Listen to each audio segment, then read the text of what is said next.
بدعة ضلالة وكل ضلالة في النار. أعوذ بالله من الشيطان الرجيم. بسم الله الرحمن الرحيم. كتاب أنزل إليك فلا يكن في صدرك حرج منه لتنذر به وذكرى للمؤمنين. اتبعوا ما أنزل إليكم من ربكم ولا تتبعوا من دونه أولياء قليلا ما تذكرون. قال النبي صلى الله عليه وسلم: من يريد الله به خيرا يفقهه في الدين.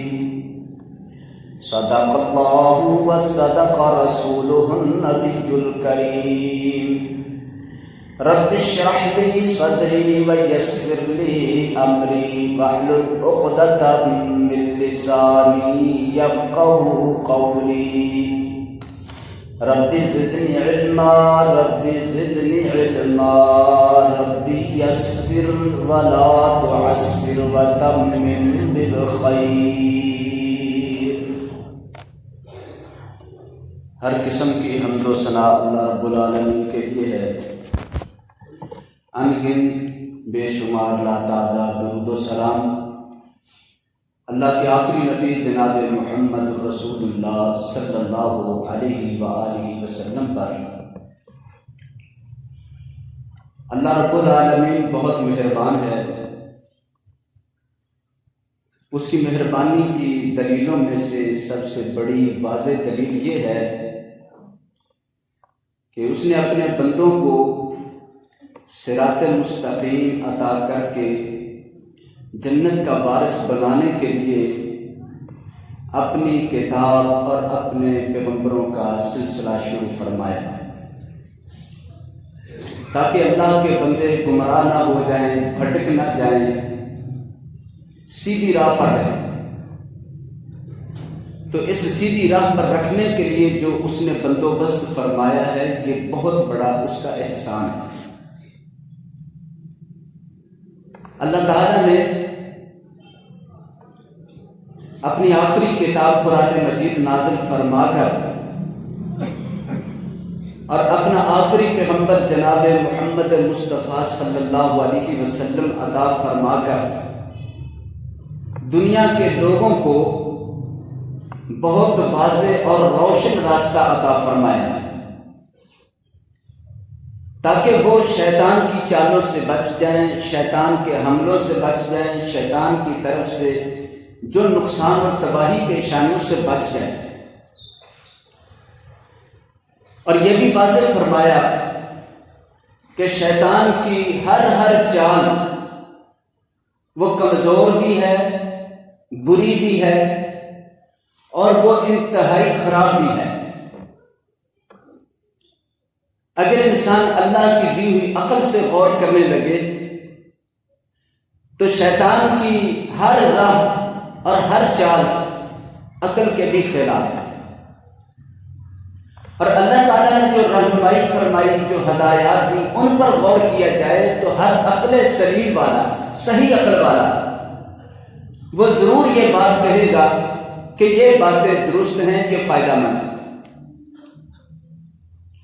اللہ تعالیٰ نے انسان کو روشنی والا رستہ دیا، ہدایت والا رستہ دیا. ارشاد فرمایا: اللہ ولی الذین آمنوا یخرجہم من الظلمات الی النور. اللہ تعالیٰ مومنوں کا دوست ہے. وہ دوستی کس طرح نبھاتا ہے، دوستی کا حق ادا کیسے فرماتا ہے؟ اللہ تعالیٰ دوستی کا حق یوں ادا فرماتا ہے کہ اپنے بندوں کو گمراہی کے اندھیروں سے نکال کے روشنی کی طرف لاتا ہے. گویا کہ گمراہی سے بچانا، گمراہی کی راہوں سے نکالنا، اندھیروں سے نکالنا، روشنی، صراط مستقیم، ہدایت پر لانا، یہ اللہ کی دوستی ہے۔ میں نے آپ کے سامنے ایک حدیث شریف پڑھی، نبی صلی اللہ علیہ وسلم نے فرمایا اللہ تعالیٰ جس بندے سے خیر کا ارادہ فرمائے اسے اپنے دین میں سمجھ بوجھ عطا فرماتا ہے۔ من یرید اللہ بہ خیرا یفقہہ فی الدین، اللہ تعالیٰ جس سے خیر کا ارادہ فرمائے۔ ہماری عام سمجھ یہ ہے کہ اللہ تعالیٰ جس سے خیر کا ارادہ کرے اسے مال و دولت سے نواز دیتا ہے، اسے ہمیشہ کی صحت عطا کر دیتا ہے، اسے بہت نعمتیں عطا کرتا ہوگا، بڑی خوشیاں عطا کرتا ہے۔ یقیناً یہ بھی اللہ کی نعمتیں ہیں، لیکن یہ بہت چھوٹی ہیں، ان کا درجہ پیچھے ہے، ان کا درجہ چھوٹی نعمتوں میں آتا ہے۔ اللہ تعالیٰ کی سب نعمتوں میں سے بڑی نعمت وہ اللہ اپنے دین میں سمجھ بوجھ کی توفیق عطا فرماتا ہے۔ اس لیے آپ صلی اللہ علیہ وسلم نے ارشاد فرمایا اللہ تعالیٰ جب اپنے بندے سے خاص الخاص رحمت کرنے کا، کرم کرنے کا، فضل کرنے کا ارادہ فرماتا ہے تو اس بندے کو اپنے دین کے بارے میں سمجھ بوجھ عطا کر کے اسے دین کی فکر عطا کرتا ہے، اپنے ایمان کی توجہ عطا فرماتا ہے اور اپنے ایمان کی طرف لگا دیتا ہے۔ یہ بڑے انعامات میں سے انعام ہے۔ ہم دیکھتے ہیں کہ جب نبی کائنات صلی اللہ علیہ وسلم مکہ میں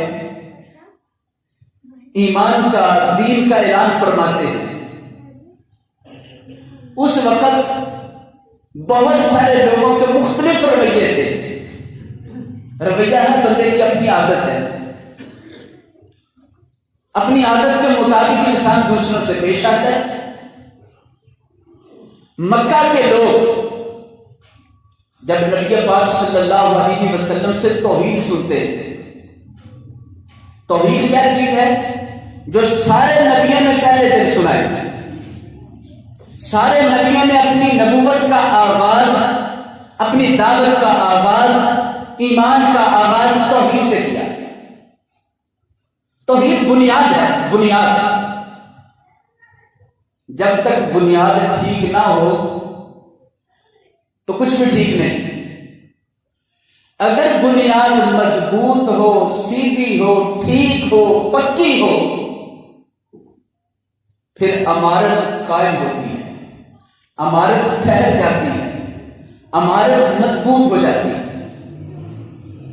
دین اسلام میں سارے دینوں میں سے سب سے بڑا فرق، سب سے بڑی خوبی وہ توحید کی خوبی ہے، عقیدہ توحید۔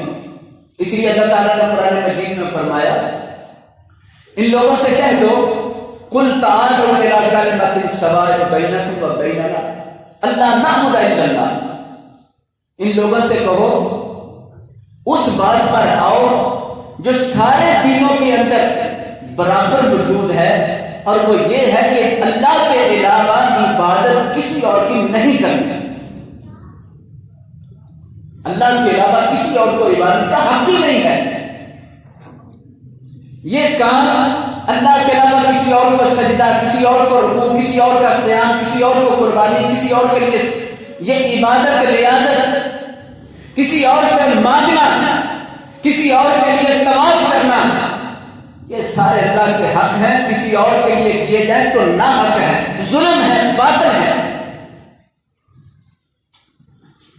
سارے دینوں میں امتیازی چیز، منفرد چیز، سب سے الگ تھلگ کرنے والی چیز، حد فاصل کا درجہ رکھنے والی چیز وہ کلمہ توحید ہے، عقیدہ توحید ہے۔ توحید ہی پہچان ہے پوری دنیا میں سچے مسلمان کی، کہ وہ اللہ کو مانتا ہے اور ایک مانتا ہے، اللہ کے ساتھ کسی کو شریک نہیں مانتا، نہ اللہ کی ذات میں، نہ صفات میں، نہ اختیارات میں، نہ عبادات میں۔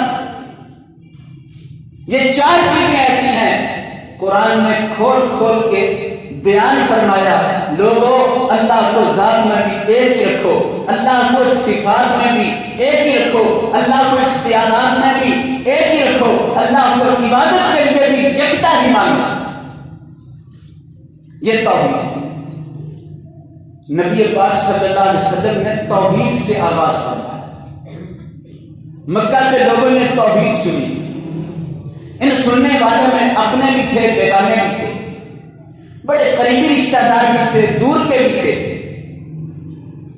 سب لوگوں نے بات سنی، کسی نے برا بھلا کہا، کسی نے انکار کیا، کوئی منہ بنا کے چلا گیا۔ آپ صلی اللہ علیہ وسلم نے توحید سنانی شروع کر دیا، دین سنانا شروع کر دیا، ایمان بنانا شروع کر دیا۔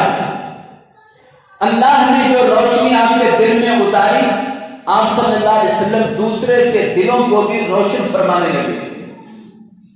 مکہ کے لوگوں نے مخالفت زوروں پر کر دی، حتیٰ کہ آپ صلی اللہ علیہ وسلم کو جن مشکلات کا سامنا کرنا پڑا وہ اتنی شدید ہیں کہ کوئی بھی شخص ایسی مخالفت کو دیکھ کر اپنا راہ چھوڑ جائے گا، لیکن اللہ نے اپنے نبیوں کو بڑا ہمت اور حوصلے والا بنایا۔ انبیاء سب سے زیادہ صبر والا ہوتا ہے، سب سے زیادہ مضبوط اعصاب کا ہوتا ہے، سب سے زیادہ حق پر ڈٹنے والا ہوتا ہے، اسے نہیں پرواہ ہوتی کسی بڑے سے بڑے کی، کسی چھوٹے سے چھوٹے کی، اسے پرواہ ہے تو اللہ کے سچے پیغام کی کہ وہ سب کو پہنچانا ہے۔ میرے بھائیوں اور دوستو، پیارے نبی صلی اللہ علیہ وسلم کی ابتدائی مشکلات میں یہ بھی تھا کہ لوگوں نے آپ کو ستانا شروع کیا، الٹے نام ڈالنے شروع کیے، برے برے نام ڈالنے شروع کر دیے۔ کوئی آپ کو ساحر کہہ رہا ہے، نعوذ باللہ، کوئی جادوگر کہہ رہا ہے، کوئی مجنون پاگل کہہ رہا ہے،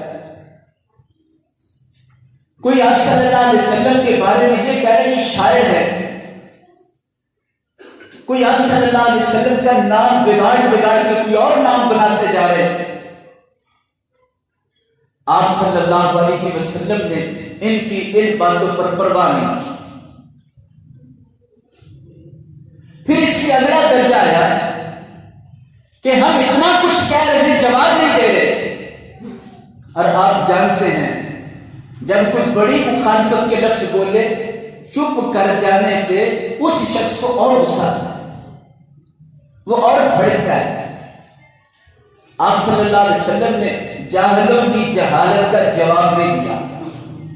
گالی دینا جہالت ہے، اس کے جواب کی ضرورت نہیں۔ تانا دینا جہالت ہے، اس کے جواب کی ضرورت نہیں۔ الٹے نام ڈالنا جہالت ہے، کافروں کی یہ عادت ہے، اس کے جواب کی ضرورت نہیں۔ آپ صلی اللہ علیہ وسلم کو طرح طرح تانے، ملامتیں، گالیاں دی گئی، لیکن مجال ہے کہ محمد کریم صلی اللہ علیہ وسلم نے اپنی زبان سے کسی کو جواب دیا۔ اس کے بعد اگلا درجہ شروع ہوا کہ جواب نہیں دیتے، بولتے ہی نہیں، وہ اپنا کام کرتے جا رہے ہیں، لوگوں کو حق سناتے ہیں، لوگوں کو دین سناتے ہیں، لوگوں کو اللہ کی باتیں سناتے ہیں، بار بار اللہ کا تعارف کرواتے ہیں، اللہ کی طاقتیں سناتے ہیں، اللہ تعالیٰ کی قدرتیں سناتے ہیں، اللہ کی پہچان کرواتے ہیں۔ لوگوں کو اللہ کی پہچان ہو گئی تو بتوں کو کون مانے گا؟ ہبل کو کون مانے گا؟ لات کو کون مانے گا؟ عزا کو کون مانے گا؟ ان کو تو کسی نے نہیں ماننا، کیونکہ جب اللہ کی روشنائی کھل جائے پھر کوئی کسی در پر نہیں جاتا۔ یہ اس وقت تک باطل چل رہا ہے جب تک اللہ سے دوری ہے، اللہ کی طرف دھیان نہیں ہوا، اللہ تعالیٰ کی پہچان نہیں ہوئی۔ جس کو اللہ کی سچی پہچان ہو گئی وہ پھر اللہ کا در چھوڑ کے جاتا ہی نہیں۔ وہ اللہ کا ہی ہو جاتا ہے۔ پیارے نبی صلی اللہ علیہ وسلم یہ کام کر رہے تھے، مکہ کے اندر دن بدن تبدیلی،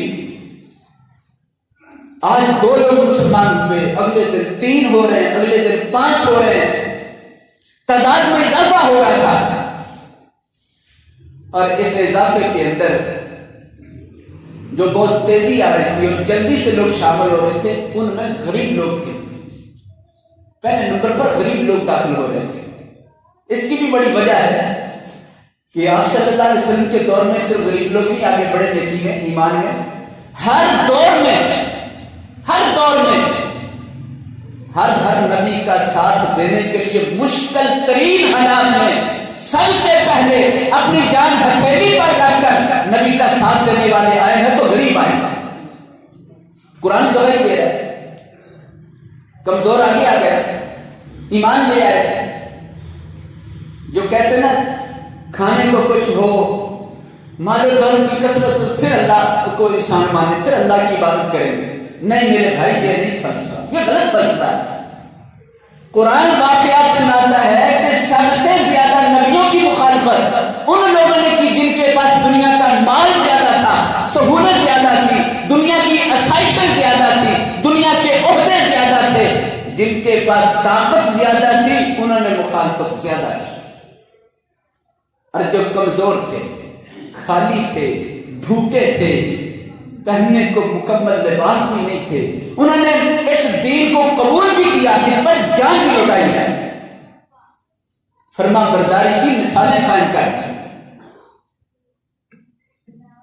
لہذا آپ صلی اللہ علیہ وسلم پر بھی غریب لوگ ایمان لائے، باقیوں پر بھی سب سے پہلے غریب لوگ ایمان لا رہے تھے۔ پھر وہی ہوا جو ہر دور میں ہوا کہ جو بھی غریب ایمان لاتا اور اس کا دوسروں کو پتہ چلتا تو اس کی شامت آ جاتی۔ اللہ اکبر، یہ واقعات ایمان کو تازہ کرتے ہیں۔ ہر دور کے چیلنج کے سامنے یہ واقعات ایک سہارا بن جاتے ہیں۔ فتنے کتنے بڑے بھی ہو جائیں، کسی دور کا بھی فتنہ ہو، قرآن پاک ان فتنوں کے اندر اہل ایمان کو دلاسا بھی دیتا ہے، رہنمائی بھی دیتا ہے، رستہ بھی دیتا ہے، روشنی بھی دیتا ہے، اور پھر محبت بھرے پیغام سے دلوں کو اللہ کی طرف مائل بھی کرتا ہے۔ ہر دور میں جو ہوا پھر شروع ہو گیا، طاقتوروں نے کمزوروں کو دبانا شروع کیا، طاقتوروں نے کمزوروں کو مارنا شروع کیا۔ لہذا حضرت خباب رضی اللہ تعالی عنہ کو جلتے کوئلوں پر لٹا دیا گیا۔ اتنی بڑی آزمائشیں شروع ہو گئی، جسے کوئلوں پر لٹایا جا رہا ہے وہ زندہ جاوید نشان ہے، اسے بھی اسی طرح درد ہوتی ہے جس طرح دوسرے لوگوں کو درد ہوتی ہے۔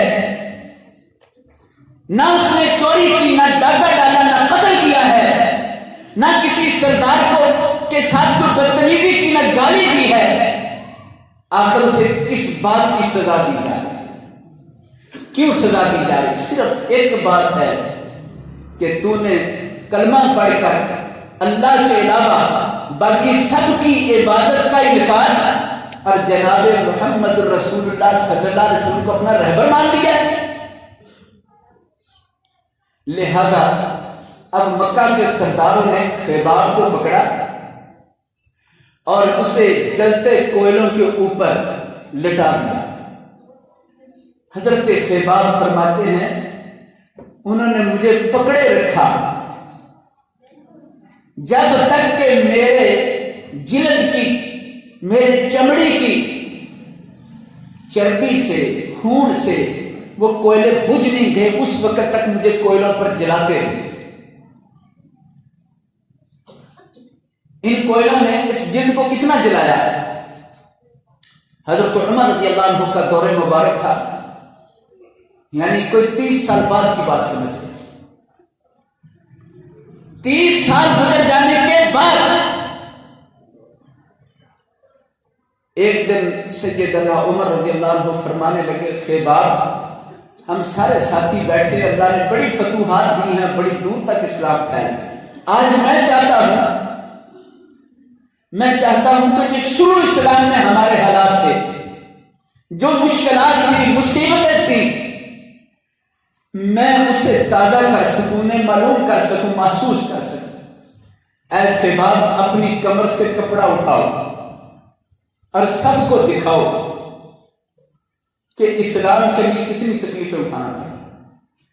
حضرت خباب رضی اللہ عنہ نے اپنی قمیض اپنی کمر سے اٹھائی۔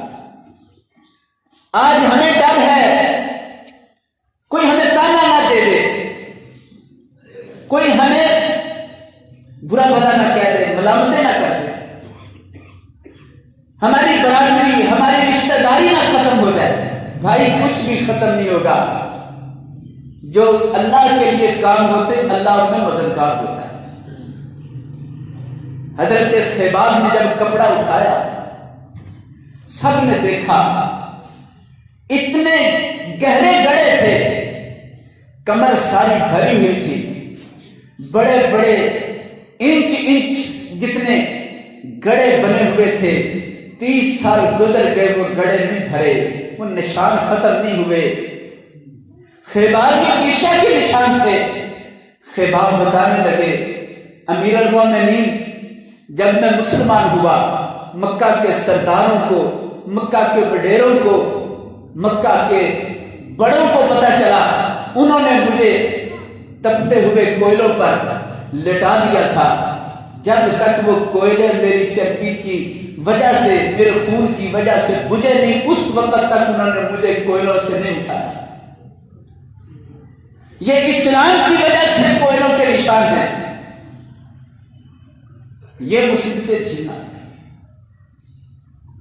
حق کا رستہ، دین کا رستہ، ایمان کا رستہ، امتحانات کا رستہ ہے، آزمائشوں کا رستہ ہے۔ اللہ تعالیٰ اس میں ضرور آزماتا ہے۔ انسان قرآن اور حدیث کی طرف اپنے آپ کو بار بار لائے، بار بار اپنی صفائی کرے، بار بار اپنے سدھار کو لائے، پھر کہیں سیدھے ٹریک پر زندگی کی گاڑی چلتی ہے، ورنہ بار بار پٹڑی سے اتر جاتا ہے انسان۔ حضرت ابو ذر رضی اللہ تعالی عنہ، ان کے ایمان لانے کا واقعہ بڑا ایمان افروز، کاش ان صحابہ اکرام کے واقعات ہم دہراتے، اپنے بچوں کو سناتے، ہم ان پر غور کرتے، ہمارے ایمان کو اور زیادہ طاقت ملتی، ہمارے ایمان میں اور نور پیدا ہوتا، ہماری ایمان کی کمزوریاں ختم ہوتی، رفع ہوتی۔ جب مکہ معظمہ کے اندر پیارے نبی صلی اللہ علیہ وسلم اور آپ کے صحابہ پر ہر طرح سے ظلم ڈھائے جا رہے تھے، تان و تشنیع کے تیر برسائے جا رہے تھے، مارا جا رہا تھا، خبیب کوئلوں پر لٹایا جا رہا تھا، بلال کو تپتی ریت پر لٹا کے پتھر رکھے جا رہے تھے، اور حضرت عمار اور ان کے خاندان کو چوراہے کے اندر لا کر اتنا مارا جا رہا تھا کہ ان کے جسم لہو لہان کر دیے گئے، حتیٰ کہ سارا خاندان حضرت عمار بن یاسر رضی اللہ عنہ کا شہید کر دیا گیا۔ ان حالات میں، مخالفتوں والے ایام میں،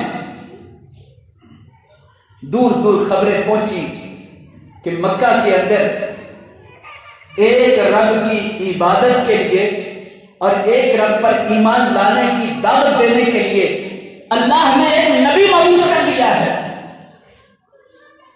جس کا کہنا یہ ہے اللہ کے علاوہ کوئی بھی عبادت کے لائق نہیں ہے۔ وہ کوئی بھی ہو، وہ زندہ ہے، مردہ ہے، پتھر کا ہے، لکڑی کا ہے، رات کو نظر آتا ہے یا دن کو نظر آتا ہے، وہ سورج ہے یا چاند ہے، اللہ کے علاوہ جو کوئی بھی ہے وہ عبادت کا اہل نہیں ہے۔ اس کی عبادت کرنا غلط ہے، چھوڑ دو اس کی عبادت کو، لات منات عزا ان کو چھوڑ دو۔ لات منات کو تو ان کے باپ دادا پوجتے آ رہے تھے، بہت مقدس بت تھے، بہت مقدس، ان کے نام پر کوئی آواز نہیں لگا سکتا کہ ان کی بے حرمتی کرے، کوئی یہ کہہ دے ان کی عبادت چھوڑ دو، یہ عبادت کے لائق نہیں، بہت بڑی بے ادبی سمجھی جاتی تھی۔ اللہ اکبر، یہ بات باہر پھیل گئی، حضرت ابو ذر رضی اللہ عنہ کے کانوں میں یہ بات پڑی، یہ نہیں سوچا کہ کوئی مخالفت ہو رہی ہے، مار کٹائی ہو رہی ہے، ظلم ہو رہا ہے، اور وہاں پتہ نہیں کیا کیا حالات ہیں۔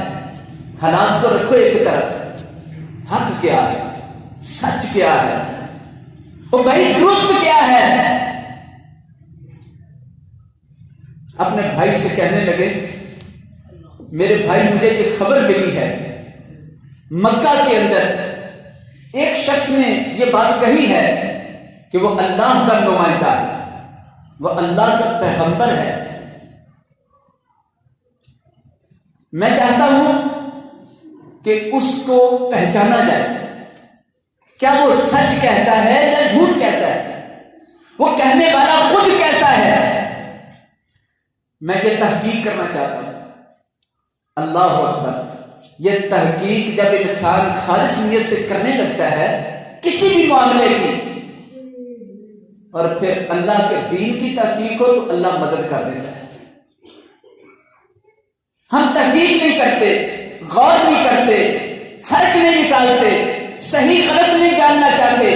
دنیا کی کوئی شے ہو ہم ضرور فرق نکالیں گے، ایک ٹائم کی سبزی لینی ہو 2 بار اوپر نیچے سے دیکھیں گے، دال لینی ہو 4 سوال کریں گے، 4 دکانیں پھریں گے، کپڑا لینا ہو، جوتا لینا ہو، ہم برانڈ دیکھیں گے، اچھے سے اچھا ڈھونڈیں گے۔ دین کی باری آئے تو ہم بالکل خاموش ہو کر کہتے ہیں جو باپ دادا کرتے ہیں میں تو وہی مانتا ہوں۔ نہیں میرے بھائی یہ غلط نقصان ہے، ایسا نہ ہو کہ ہم غلطی میں رہ جائیں، اس لیے کہ اللہ کی کتاب قرآن نے یہ کئی بار دہرایا، باپ دادا کا دین مت اختیار کر۔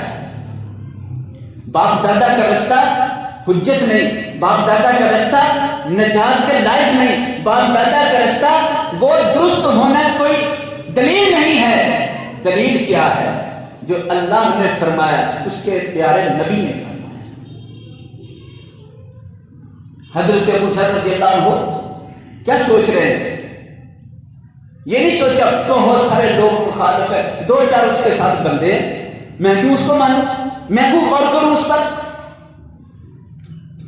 اچھا 2-4 لوگ جو اس کے ساتھ ہیں وہ بھی غریب غربا سے، کیا ضرورت ہے ایسے لوگوں کو سمجھنے کی؟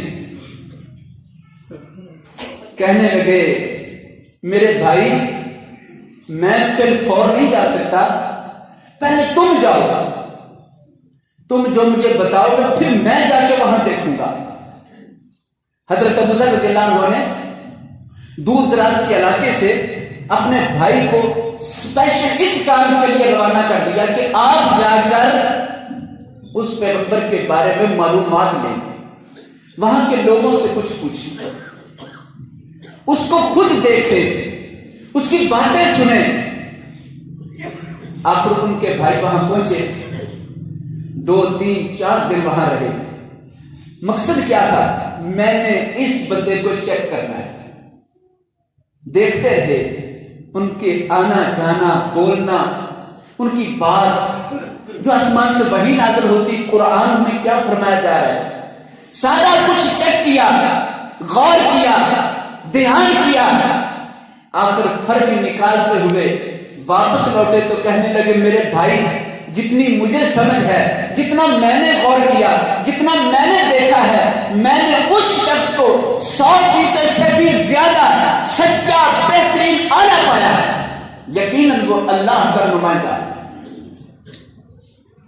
ابو ذر فرمانے لگے اگر ایسا ہے تو مجھے دیر نہیں کرنی چاہیے، اب میں جاتا ہوں، میں بھی اپنی توجہ سے ان کو دیکھوں گا۔ پہنچ گئے، دیکھا 1-2 دن کے اندر ہی پہچان ہے، دل میں سچی طلب تھی نا، اس سچی طلب نے سچائی تک پہنچا دیا، ایمان لے آئے۔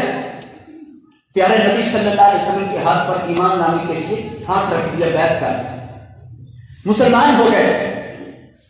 خانہ کعبہ میں کھڑے ہوئے، جسم کے کمزور تھے، دبلے پتلے تھے، کھڑے ہو کر کہنے لگے اے لوگو، میں فلاں قبیلے سے ہوں، میں نے محمد صلی اللہ علیہ وسلم کو بغور سمجھا اور دیکھا یہ اللہ کے سچے نبی ہیں، سب لوگ ایمان لے آؤ۔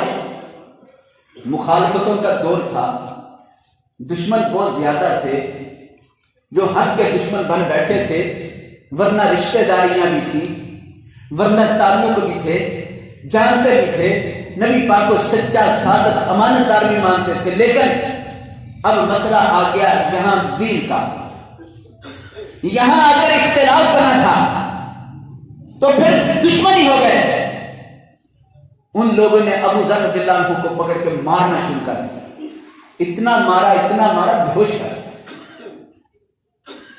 پھر اس کے بعد ہوش میں آئے، چلے گئے، اگلا دن ہوا تو رہا نہیں گیا، پھر کھڑے ہو کے کہنے لگ گئے میں ایمان لایا ہوں۔ لوگوں نے پھر مارنا شروع کیا، 2 دفعہ یہ مار کھائے۔ اس سچ کو بیان کرتے ہوئے کسی شخص نے بتایا کہ جسے مار رہے ہو اگر اس قبیلے کے لوگوں کو پتہ چل گیا تو جنگ لگ جائے گی، کسے مار رہے ہو؟ حضرت ابو ذر رضی اللہ عنہ وہاں سے اپنے قبیلے لوٹتے ہیں، پھر واپس آ جاتے ہیں، نبی پاک صلی اللہ علیہ وسلم سے دین کی تعلیم لیتے ہیں، قرآن سیکھتے ہیں۔ انہی دنوں میں ایک دن ایسا ہو گیا، کیونکہ ابھی نیا نیا ایمان لائے تھے، ویسے بھی اپنے قبیلے میں سردار تھے، تو سردار کا انداز بولنے کا کچھ اور ہوتا ہے، سوچنے کا کچھ اور ہوتا ہے، لیکن اسلام تو اپنے اصول پر پکا ہے۔ حضرت ابو ذر رضی اللہ عنہ حضرت بلال کو دیکھ کر بلانے لگے تو کہا اے کالی عورت کے بیٹے بات سنو۔ سیاہ رنگ تھا، اسلام میں سیاہ سفید کا کوئی فرق نہیں، بڑے قبیلے چھوٹے قبیلے کا کوئی فرق نہیں، یہاں تو بلند وہ ہے، سردار وہ ہے، محترم وہ ہے جو اللہ سے زیادہ کرنے والا ہے۔ مساوات کیا ہوتی ہے، انسانیت کیا ہوتی ہے، عزت نفس کیا ہوتی ہے، دنیا کے اندر کوئی مذہب نہیں سکھا سکتا جو اللہ کا دین اسلام سکھاتا ہے۔ نبی صلی اللہ علیہ وسلم کے کان میں یہ آواز پڑی کہ ابو ذر نے حضرت بلال کو بلاتے ہوئے کہا کالی عورت کے بیٹے بات سن۔ پھر نبی پاک صلی اللہ علیہ وسلم یہ بات سن کر کیسی تربیت کرتے تھے۔ آج ہم غلط صحیح کو تو پہچانتے، غلط کو غلط ایسے انداز میں کہتے کہ وہ غلط سے بھی غلط بن جاتا ہے اور زیادہ غلطی بن جاتی ہے، لیکن اللہ نے پیارے نبی صلی اللہ علیہ وسلم کو ایسا معلم بنایا، ایسا استاد بنایا تھا، ایسا مہربان مربی بنایا تھا کہ آپ جو بولتے تھے تربیت کا سب سے اعلیٰ درجہ بن جاتا تھا۔ آپ نے سنا تو فرمایا ابو ذر تو نے اپنی زبان سے جو لفظ کہا ہے یہ لفظ ایسا لفظ ہے جس میں زمانہ جاہلیت کی بدبو آتی ہے۔ حضرت ابو ذر فرماتے ہیں اے کاش میں ابھی مسلمان نہ ہوا ہوتا، جتنا اسلام کے بعد مجھے سب سے زیادہ اپنی اس حرکت پر دکھ ہوا کہ نبی پاک صلی اللہ علیہ وسلم نے کس انداز میں مجھے کہا کہ جاہلیت کی بو آتی ہے لفظ سے، تو نے گویا کہ اسے ماں کا تانا دے دیا۔ ہمارے مسلمان تو گالی دے کر بھی ان کے منہ کی کو کوئی بدذائقی نہیں ہوتی، ان کی طبیعت پر کوئی شرمندگی نہیں ہوتی۔ کلمہ جس نبی کا پڑھتے ہیں وہ پیغمبر تو اس بات کو بھی جاہلیت کی بو قرار دے رہے ہیں کہ کوئی کسی کو کالی ماں کا لڑکا کہہ کے آواز دے۔ اتنا ہی کہا تھا، گالی نہیں تھی، صرف تانا تھا، صرف حقارت تھی۔ آپ نے فرمایا تو نے جس حقارت والے لفظ کے ساتھ بلایا ہے اس میں جاہلیت کی بو آتی ہے۔ حضرت ابو ذر فرماتے ہیں مجھے بڑا ہی اپنے آپ پر دکھ ہوا، بہت ندامت اور افسوس ہوئی، میں نے یہ کیا بول دیا۔ اسی وقت بلال سے معافیاں مانگنے لگے۔ یہ ہے سچا ایمان، یہ ہے دل کے اندر ایمان کا نور۔ بلال مجھے معاف کر دے، بلال میرے منہ سے جو لفظ نکلے تیرے دل کو تکلیف پہنچی ہوگی، مجھے معاف کر دو۔ یہ سردار ہے، اور حضرت بلال دنیاوی لحاظ سے ایک غلامی سے آزاد بندہ تھا، غلام تھا، آزاد ہوا۔ ایک غلام سے ایک بڑا سردار کس لیے معافی مانگ رہا ہے؟ کہ اللہ اس بات سے ناراض ہو جائے گا، اللہ کا نبی اس بات سے ناراض ہو گیا، میری دولت، میری جمع پونجی یا میرا اثاثہ یہ اللہ اور اس کا رسول ہے، اگر یہی مجھ سے روٹ جائے میرے پاس کچھ نہیں رہ جائے گا۔ ابھی تو تازہ ایمان لائے،